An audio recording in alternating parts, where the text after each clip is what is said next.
சங்கீதக்காரனாகிய தாவீதை குறித்து கூட வாசிக்கும் போது நீங்கள் 16வது சங்கீதத்தை எடுத்துக்கொள்ளுங்கள். 16ஆம் சங்கீதத்தில் 8வது வசனத்தை நம்ம வாசிக்கும் போது 16ஆம் அதிகாரம் 8வது வசனம், கர்த்தரை எப்பொழுதும் எனக்கு முன்பாக வைத்திருக்கிறேன், அவர் எனது வலது பரிசத்தில் இருக்கிறபடினால் நான் அசைக்கப்படுவதில்லை. இப்ப கவனிங்க, தாவீதுக்கும் யோசேப்புக்கும் நான் ஒப்பிட்டு சொல்லிட்டே இருக்கிறேன். தாவீதோடையும் கர்த்தர் இருந்தார். தாவீதோடையும் கர்த்தர் இருக்கிறதுக்கு என்ன காரணம் அப்படின்னா, கர்த்தரை எப்பொழுதும் நான் எனக்கு முன்பாய் வைத்திருக்கிறேன். அன்பு தேவ பிள்ளையே, ஆண்டவர் உங்க கூட இருக்கணும்ன்ற ஆசை உங்களுக்கு இருக்கா? என் கூட கர்த்தர் இருக்கணும்னு ஆசை இருக்குதா? அப்படின்னா ஒண்ணு பண்ணுங்க, உங்க வாழ்க்கையில எல்லாத்துலயுமே ஆண்டவரை முன்னாடி வைங்க. ஆண்டவரை முன்னாடி வைங்க. அதான் எழும்பும் போது ஆண்டவரை முன்னாடி வச்சுதான் எழும்பணும். ஒரு காரியத்தை துவங்கும் போது ஆண்டவரை முன்னாடி வச்சுதான் துவங்கணும்.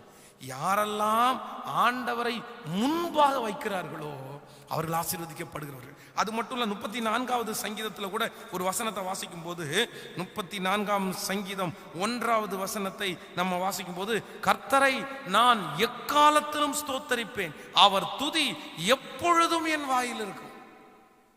கர்த்தரை நான் எப்பவுமே எனக்கு அவர் தான் முன்னாடி எப்பவுமே. இப்போ ஆண்டவர் உங்க கூட இருக்கணும்னா எப்பவுமே அவரை துதிச்சுட்டே இருக்கிறீங்களா? எப்பவுமே உங்களுடைய இருதயத்துல கர்த்தாவே. அதான் நான் சொல்லுவேன், நீங்க ஆண்டவரோட இருக்கிறீங்க அப்படின்றதுக்கு ஒரு மிகப்பெரிய அடையாளம் என்ன அப்படின்னா, எப்பவும் உங்க வாயில ஸ்தோத்திரம் வந்துட்டே இருக்கும்.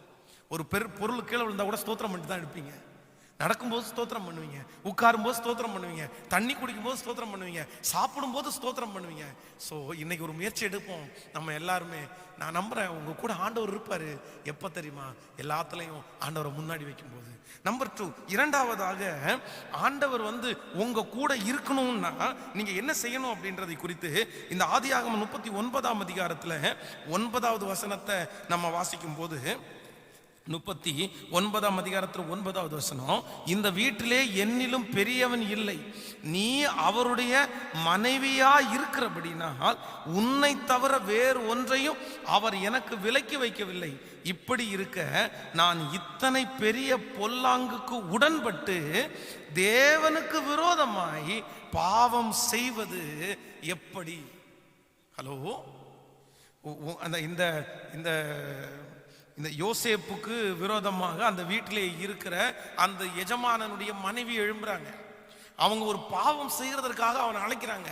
அழைக்கும் போது இந்த யோசேப்பிட்ட இருக்கிற கேரக்டர் என்ன அப்படின்னா, தேவனுக்கு விரோதமாய் பாவம் செய்வது எப்படி அப்படின்னா, அவனுடைய உள்ளத்துக்குள்ள எப்பவுமே ஒண்ணு இருந்துச்சு, ஆண்டவர் பார்க்கிறார் என்கிற எண்ணம். ஆண்டவர் என்ன பார்க்கிறாரு? ஆண்டவர் உங்க கூட இருக்கணும்னு ஆசைப்பட்டீங்கன்னா எப்பவுமே ஆண்டவர் உங்களை பார்க்கிறாருன்றத நீங்க ஞாபகம் வச்சுக்கோங்க. நீங்க ஆண்டவர் என்ன பார்க்கிறாரு, ஆண்டவர் என்ன பார்க்கிறாருன்னு உங்களுடைய 24 மணி நேரமும் கர்த்தர் பார்க்கிறார் என்கிற ஒரு எண்ணம் உங்களுக்குள்ள இருக்குமே, ஆனால் நிச்சயமா சொல்றேன், ஆண்டவர் உங்க கூட இருப்பாருங்க. நீங்க தாவீதை வாசிக்கும் போது 2 சாமுவேல் எடுத்துக்கொள்ளுங்கள். 2 சாமுவேல்ல 12ஆம் அதிகாரத்துல 13வது வசனத்தை வாசிக்கும் போது, 12ஆம் அதிகாரம் 13வது வசனத்தை நம்ம வாசிக்கும் போது, அப்பொழுது தாவீது நாத்தானிடத்தில் நான் கர்த்தருக்கு விரோதமாய் பாவம் செய்தேன் என்றான். நாத்தான் தாவீதை நோக்கி, நீ சாகாதபடிக்கு கர்த்தர் உன் பாவம் நீங்க செய்தார். ஒரு ராஜா, நாத்தான் தீர்க்கதரிசி நீ அவ்வளவு பெரிய பாவத்தை செஞ்சிருக்கிற அப்படின்னு குற்றப்படுத்துறாரு. குற்றப்படுத்தும் போது இவனுக்குள்ள என்ன வருது அப்படின்னா, நான் தப்பு பண்ணத ஆண்டவர் பார்க்கிறார். இந்த தாவீதை நினைச்சிருந்தா தாவீதை இந்த நாத்தான் தீர்க்கதரிசியை கொன்னுட்டு அந்த பிரச்சனையை அதோட முடிச்சிருக்கலாம். ஆனா அவனுக்கு உடனே என்ன வந்துச்சுன்னா, கர்த்தர் பார்க்கிறார், நான் செஞ்ச தப்ப கர்த்தர் பார்த்துட்டாரு. இன்றைக்கு இந்த ஜெபத்துல இருக்கிற ஆண்டவருடைய பிள்ளையே, ஆண்டவர் உங்க கூட இருப்பாரே, ஆனால் நீங்க கை செய்யற எல்லாமே உங்களுக்கு ஆசீர்வாதமா இருக்கும். ஸோ ஆண்டவர் உங்க கூட இருக்கணும்னா நம்பர் 1 முதலாவதாக எப்பவும் அவரை முன்னாடி வச்சுக்கோங்க. நம்பர் 2 இரண்டாவதாக ஆண்டவர் பார்க்கிறார் என்கிற ஒரு எண்ணம் உங்களுக்குள்ள எப்பவும் இருக்கணும். நம்பர் 3 மூன்றாவது, ஆண்டவர் உங்க கூட இருக்கணும் அப்படின்னா நீங்க செய்ய வேண்டியது ஆதியாகமம் 45ஆம் அதிகாரத்துல 5வது வசனத்தை எடுத்துக்கொள்ளலாமா? 45ஆம் அதிகாரத்திலே ஸ்தோத்திரம். 45 5வது வசனத்தை நம்ம வாசிக்க போறோம். 5வது வசனம், என்னை இவ்விடத்தில் வரும்படி விற்று போட்டதனால் நீங்கள் சஞ்சலப்பட வேண்டாம், அது உங்களுக்கு விசனமாகவும் வேண்டாம். ஜீவ ரட்சனை செய்யும்படிக்கு தேவன் என்னை உங்களுக்கு முன்னே அனுப்பினார். ஹலோ, கவனிங்க. இந்த இடத்துல யோசேப்பு சொல்றாரு, ஆண்டவர் என் கூட இருக்கிறதுக்கு என்ன காரணம் அப்படின்னா, என் வாழ்க்கையிலே நடந்த எல்லாமே அவர் சித்தத்தின்படி, அவருடைய அனுமதி இல்லாம நடக்கல அப்படின்னு அந்த உணர்வு அவருடைய இருதயத்தில் இருந்துச்சு. ஹலோ, கவனிங்க. உங்க வாழ்க்கையில ஆண்டவர் உங்க கூட இருக்கணும்னு நீங்க நினைச்சிட்டீங்கன்னா, உங்க மனசனுடைய அடி ஆழத்துல என்ன தோணும் அப்படின்னா, எந்த காரியம் நடக்கும் போதும் உங்களுக்கு உடனே தோணணும், அப்பா உங்க அனுமதி இல்லாம இது நடக்கலப்பா, உங்க அனுமதி இல்லாம இது நடக்கலப்பா, உங்க அனுமதியோட தான்ப்பா நடக்குது. அதான் நீங்கள் 2 சாமுவேல் 16ஆம் அதிகாரம் 7வது வசனத்துல வாசிக்கும் போது, சிமேயு தாவீதை தூஷிப்பான். தாவீதை தூஷிக்கும் போது தாவீது என்ன சொல்லுவார் தெரியுமா? சிமேயி தூஷிக்கணும்னு கர்த்தர் அனுமதித்திருக்கிறார். ஸோ என் கூட ஆண்டவர் இருக்கணும்னு நினைக்கிற அத்தனை பேருமே எப்பவுமே உங்க மனசுல ஒன்று இருக்கணும், ராஜா என் வாழ்க்கையில் நடக்கிறதெல்லாம் இந்த சோதனை கூட உங்க அனுமதியோட தான்ப்பா நடக்குது. நீங்க அனுமதிக்காம என் வாழ்க்கையில் நடக்காதுப்பா, நீங்க அனுமதிக்காம நடக்காது. இந்த 3 காரியமும் உங்களுடைய வாழ்க்கையில இருக்குமானால் கர்த்தர் உங்க கூட இருப்பார்.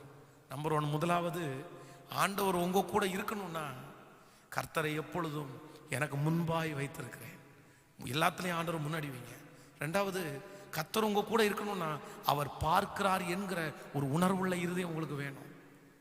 நம்பர் 3, ஆண்டவர் உங்க கூட இருக்கணும் அப்படின்னா என் வாழ்க்கையில அவருடைய அனுமதி இல்லாம எதுவும் நடக்கலன்ற எப்பவும் ஒரு விசுவாசம் உங்களுக்குள்ள இருக்கணும்.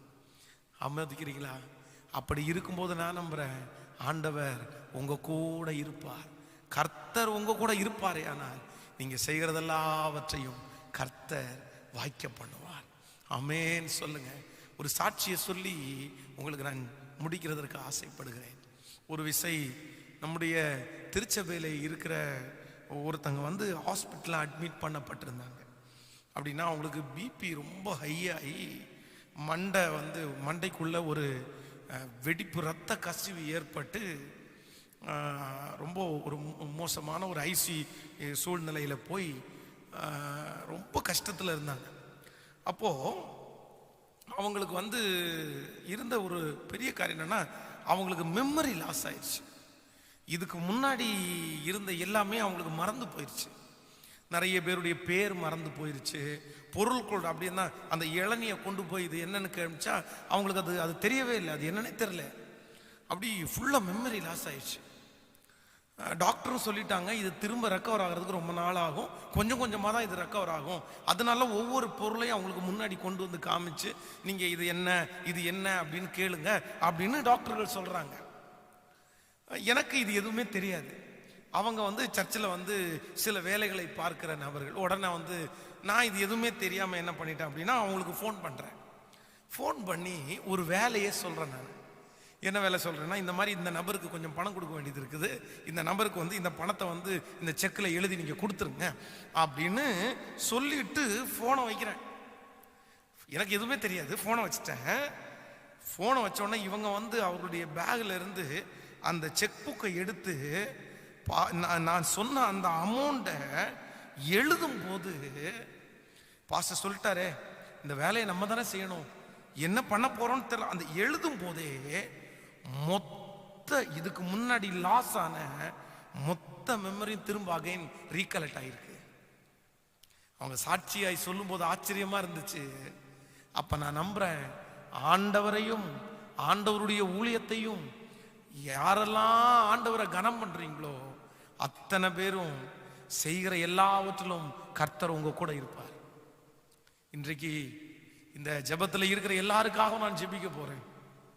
ஒருவேளை நீங்கள் இதுவரைக்கும் செய்கிற எதுவுமே வாய்க்காம இருந்திருந்தாலும் இன்னைக்கு ஆண்டவர் திரும்ப உங்களுக்கு ஒரு வாக்கு தத்தத்தை கொடுக்கிறார். யோசேப்பனுடைய ஆசீர்வாதம் உங்க தலை மேல வரப்போகுது. நீங்க கையிட்டு செய்கிற எல்லாவற்றிலும் ஆண்டவர் உங்க கூட இருந்து உங்களை ஆசீர்வதிக்க போறார். முடிஞ்சவங்க கர்த்தர் சமூகத்தில் அப்படி எழும்பி நிற்கலாம். ஆண்டவரை பார்த்து எல்லாரும் இந்த முழு பலத்தோட இந்த 2வது நாள் இந்த ஆசீர்வாதத்திற்காக நம்ம ஜெபிப்போம். ஆண்டவரை பார்த்து ஆண்டவரை நோக்கி பார்ப்போம். ராஜா, ஆண்டவரே, இன்றைக்கு இந்த 2வது நாள் எனக்கு பேசின வார்த்தையை நான் விசுவாசிக்கிறேன். நான் செய்யறது எல்லாமே எனக்கு ஆசீர்வாதமா வரணும்னு சொல்லி ஜெபம் பண்ணுங்க. நான் எதை செஞ்சாலும் அதுல நஷ்டமாக கூடாதுப்பா, அதுல நஷ்டமாக கூடாதுப்பா. நான் இதுக்கு முன்னாடி எத்தனையோ செஞ்சு நான் நஷ்டமாயிட்டேன்ப்பா, ஆனா இனி அப்படி நஷ்டமாக கூடாது. அந்த யோசேப்பினுடைய ஆசீர்வாதம் என் தலை மேல இருக்கட்டும்னு சத்தத்தை உயர்த்தி சொல்லுங்க. ஹalleluya. நன்றி ஆண்டவரே, நன்றி.